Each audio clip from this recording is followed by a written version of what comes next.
പ്രിയപ്പെട്ട സുഹൃത്തുക്കളെ, ഈ കഴിഞ്ഞ ദിവസം നടത്തിയ ഒരു പത്രസമ്മേളനത്തിലൂടെ CPM-ൻ്റെ തെക്കൻ കേരളത്തിലെ ഏറ്റവും തലപ്പൊക്കമുള്ള നേതാവായിട്ടുള്ള സഖാവ് ജി സുധാകരൻ CPM-വുമായി തനിക്കുണ്ടായിരുന്ന 6 പതിറ്റാണ്ടിലധികം നീണ്ടുനിന്ന ബന്ധം അവസാനിപ്പിച്ചു. സ്കൂളിൽ പഠിച്ചുകൊണ്ടിരുന്നപ്പോൾ 63 വർഷങ്ങൾക്ക് മുമ്പ് ആണ് പാർട്ടി അംഗത്വം എടുത്തത്. ആ പാർട്ടി അംഗത്വം പുതുക്കണ്ട എന്ന് തീരുമാനിച്ചു. ആ തീരുമാനിച്ചതിനെ തുടർന്ന് അദ്ദേഹത്തിന് മേൽ പാർട്ടി വലിയ സമ്മർദ്ദം ചെലുത്തി. അദ്ദേഹം ഈ പാർട്ടിയിൽ നിന്ന് വിട്ടുപോകാതിരിക്കുക. പക്ഷേ അദ്ദേഹം അതിന് വശംവദനായില്ല. അങ്ങനെ കഴിഞ്ഞ ദിവസം ആലപ്പുഴയിൽ നടത്തിയ പത്രസമ്മേളനത്തിൽ വെച്ച് CPM-വുമായിട്ടുള്ള ബന്ധം അദ്ദേഹം അവസാനിപ്പിച്ചു. മെമ്പർഷിപ്പ് പുതുക്കണ്ട എന്ന് അദ്ദേഹം തീരുമാനിച്ചു. അതോടുകൂടി അദ്ദേഹം ഒരു CPM-കാരൻ അല്ലാതായി മാറി. അങ്ങനെ മാറിയതിനെ തുടർന്ന് അദ്ദേഹം ഈ വരാൻ പോകുന്ന നിയമസഭാ തെരഞ്ഞെടുപ്പിൽ അമ്പലപ്പുഴ നിയോജക മണ്ഡലത്തിൽ നിന്ന് സ്വതന്ത്ര സ്ഥാനാർത്ഥിയായി മത്സരിക്കും എന്ന് പ്രഖ്യാപിച്ചു. ഏതെങ്കിലും ഒരു പാർട്ടിയുടെയോ അല്ലെങ്കിൽ മുന്നണിയുടെയോ സ്ഥാനാർത്ഥിയാകാൻ അദ്ദേഹം ഉദ്ദേശിക്കുന്നില്ല എന്ന് അദ്ദേഹം പറഞ്ഞു. സ്വതന്ത്ര സ്ഥാനാർത്ഥിയായി താൻ അടുത്ത തെരഞ്ഞെടുപ്പിൽ മത്സരിക്കും എന്ന് സുധാകരൻ അർത്ഥശങ്കയ്ക്കിടയില്ലാത്ത വിധം പ്രഖ്യാപിച്ചു.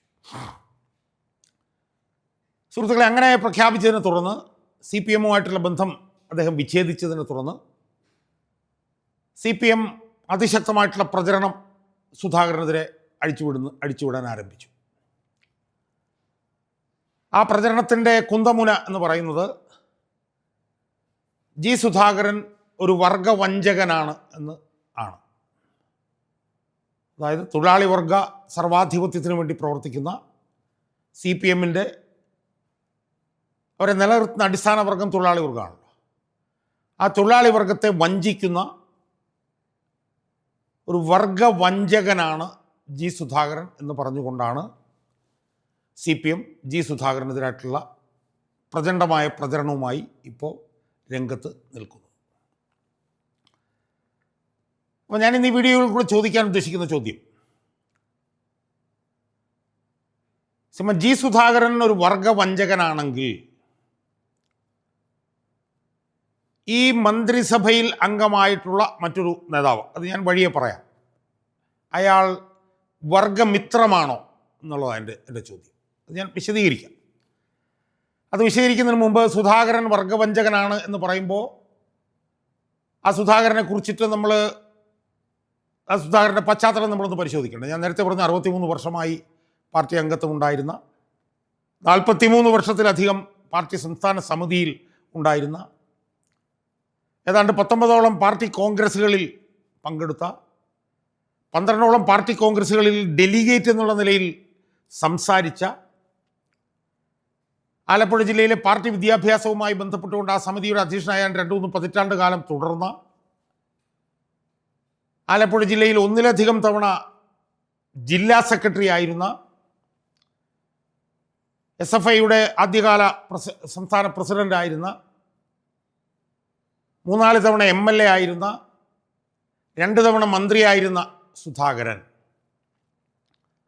പാർട്ടിയുമായിട്ടുള്ള ബന്ധം ഔദ്യോഗികമായി അവസാനിപ്പിച്ചതിനെ തുടർന്ന് വർഗവഞ്ചകനാവുകയാണ്. അതെങ്ങനെയാണ് എന്ന് മനസ്സിലാവുന്നില്ല.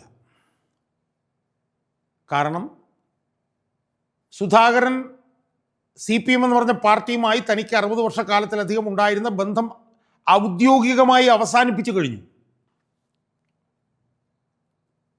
അതിന് അദ്ദേഹം വളരെ കൃത്യമായിട്ടുള്ള വാദമുഖങ്ങൾ ഉയർത്തുന്നുമുണ്ട്. ഈ CPM-ന് ഉണ്ടായിക്കൊണ്ടിരിക്കുന്ന ജീർണത,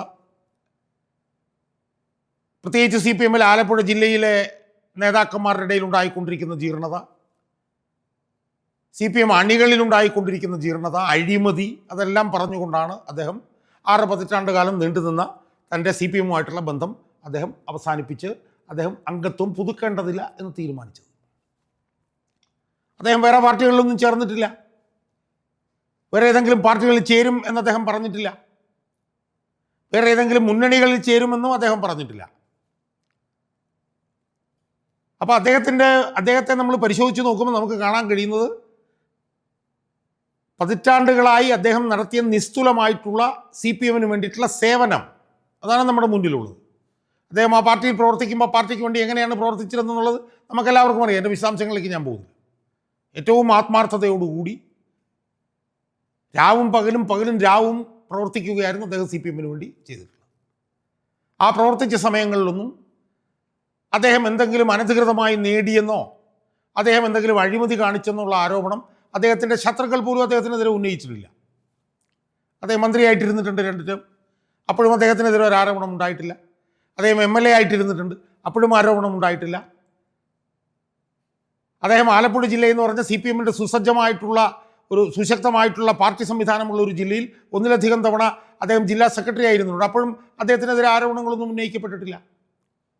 അക്കാലത്തെല്ലാം പാർട്ടി കൂടുതൽ ശക്തിപ്പെട്ടു എന്നാണ് പാർട്ടിയുടെ തന്നെ വിലയിരുത്തൽ.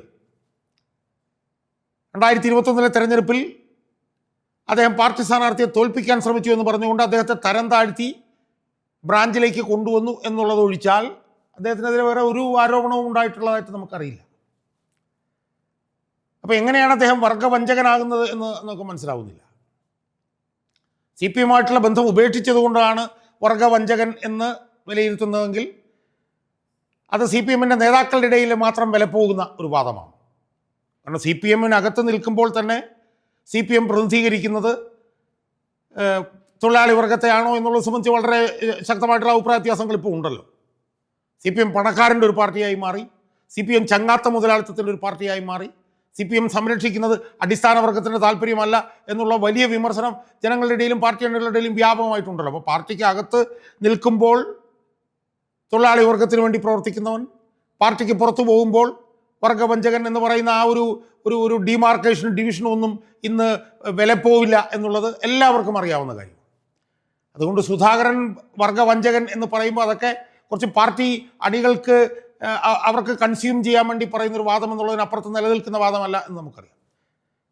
എന്തായാലും സുധാകരൻ ഇപ്പോൾ വർഗവഞ്ചകൻ, അതായത് തൊഴിലാളി വർഗത്തെ വഞ്ചിച്ചവൻ ആണ് വർഗവഞ്ചകൻ. വർഗവഞ്ചകന് മാപ്പില്ല, വോട്ടില്ല എന്നൊക്കെ പറഞ്ഞിട്ട് വലിയ പ്രചരണവും വലിയ ജാഥകളും യോഗങ്ങളും പ്രസംഗങ്ങളും ഒക്കെ നടന്നുകൊണ്ടിരിക്കുകയാണ്.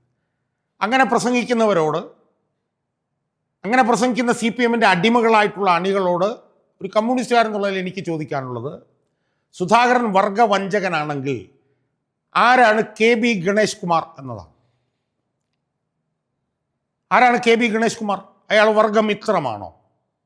അയാൾ ഈ മന്ത്രിസഭയിലെ ഒരു മന്ത്രിയല്ലേ? അയാൾ CPM കാരനൊന്നുമല്ല, കമ്മ്യൂണിസ്റ്റുകാരനുമല്ല. പക്ഷേ സുധാകരൻ വർഗവഞ്ചകനാണെങ്കിൽ ആരാണ് ഗണേഷ് കുമാർ? ഗണേഷ് കുമാർ എന്ന് പറയുന്ന ആ വിടൻ, ഗണേഷ് കുമാർ എന്ന് പറഞ്ഞ ആ കാമവെറിയൻ, ആ കാമഭ്രാന്തനായിട്ടുള്ള ആ നേതാവ്, അയാൾ ആരാണ്? അയാൾക്ക് ഈ മന്ത്രിസഭയിൽ ഇരിക്കാൻ എന്താണ് യോഗ്യത? അയാൾക്ക് സോളാർ പരാതിക്കാരിയിൽ ഒരു അനധികൃതമായൊരു മകളുണ്ടെന്ന് CBIയുടെ റിപ്പോർട്ടിൽ തന്നെ രേഖപ്പെടുത്തിയിട്ടുള്ളതല്ലേ സുഹൃത്തുക്കളെ? അയാളുടെ പരസ്ത്രീ ബന്ധങ്ങളെക്കുറിച്ചിട്ട് എത്രയോ വിവരങ്ങൾ നമ്മുടെ മുന്നിലുണ്ട്, ഒന്നും നിഷേധിക്കപ്പെട്ടിട്ടില്ല. ഇപ്പോൾ ഈ തൊഴിലാളി വർഗത്തിന് വേണ്ടി പ്രവർത്തിക്കുന്ന ഈ ഗവൺമെൻറ്റിൻ്റെ മന്ത്രിസഭയിലിരിക്കുന്ന അയാൾ കഴിഞ്ഞ ദിവസം വന്നിട്ട് പറഞ്ഞെന്താണ്, എനിക്ക് 5000 പ്രണയങ്ങളുണ്ടെന്നാണ്. എന്ന് പറഞ്ഞാൽ പച്ചയ്ക്ക് പറഞ്ഞാൽ എനിക്ക് 5000 സ്ത്രീകളുമായി ബന്ധമുണ്ട് എന്നാണ് അയാൾ പറഞ്ഞത്. അങ്ങനെ പരസ്യമായി പറഞ്ഞ ഒരാൾ, അയാൾ എന്താണ്? അയാൾ വർഗമിത്രമാണോ? ഒരിക്കലുമല്ല. അപ്പം 5000 സ്ത്രീകളുമായി ബന്ധമുണ്ടെന്ന് പറയുന്ന, പരസ്ത്രീ ബന്ധം ഒരു സ്വഭാവമാക്കി മാറ്റിയ ഒരു വിടനെ, ഒരു കാമവെറിയനെ സംസ്ഥാന മന്ത്രിസഭയിൽ അംഗമാക്കി ഇരുത്തിക്കൊണ്ടാണ് പതിറ്റാണ്ടുകൾ ഈ പാർട്ടിക്ക് വേണ്ടി ആത്മാർത്ഥതയോടുകൂടി ആർജവത്തോടുകൂടി പ്രവർത്തിച്ച സുധാകരൻ എന്ന് പറഞ്ഞ കമ്മ്യൂണിസ്റ്റുകാരൻ CPM ബന്ധം വിച്ഛേദിച്ചു എന്നുള്ള ഒരൊറ്റ കാരണം കൊണ്ട് അയാളെ, ആ നേതാവിനെ വർഗവഞ്ചകനാക്കുന്നത് എന്നതല്ലേ വസ്തുത.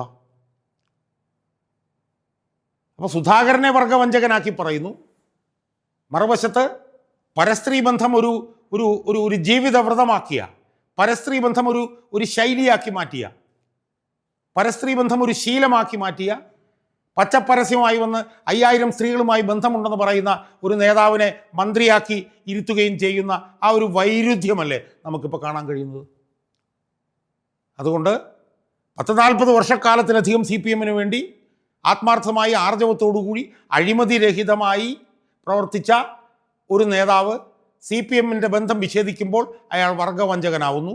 മറുവശത്ത് 5000 സ്ത്രീകളുമായി തനിക്ക് ബന്ധമുണ്ടെന്ന് പരസ്യമായി പറയുന്ന ഒരു നേതാവ് ഈ തൊഴിലാളി വർഗ സർവാധിപത്യത്തിന് വേണ്ടി പ്രവർത്തിക്കുന്ന പാർട്ടിയുടെ മുഖ്യമന്ത്രി അവരുടെ ആ ഗവൺമെൻറ്റിനെ നയിക്കുമ്പോൾ അയാളുടെ മന്ത്രിസഭയിൽ ഉളുപ്പും ലജ്ജയുമില്ലാതെ തുടരുന്നു.